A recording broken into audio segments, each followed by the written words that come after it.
Honorable Chief Minister na hꯧzik thoiba wathok amasung Naga Kuki ki wathok masi Congress ta su tainaba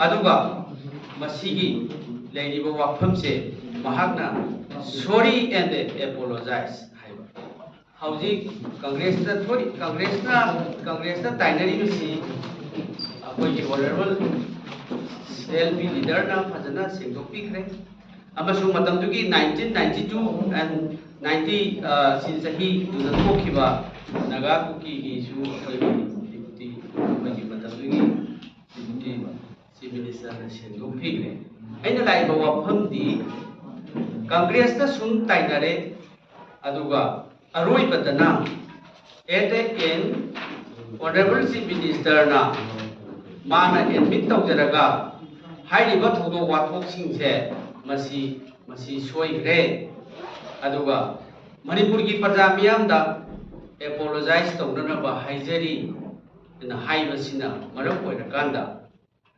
hairiba Congress ta blame tawba aduga tawiba thabak miyam se soire haijabase is a self contradictory statement maram aduna mahakna he said sorry and asked the people to apologize. Masina maram organda haujiki violence ki responsibility di haujik paliba double engine ki lusingiba siri evidence ni haibasi he admitted, he claimed, he said sorry and asked apologize. Mahakna responsibility laurabnina haujiki leidiba violence masi what will be his next step? Because he already claimed the responsibility of this present violence.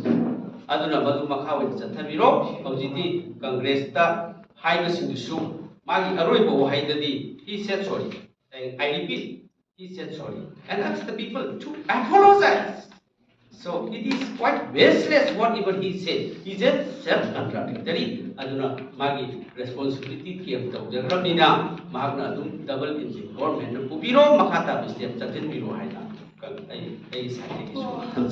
Thank you.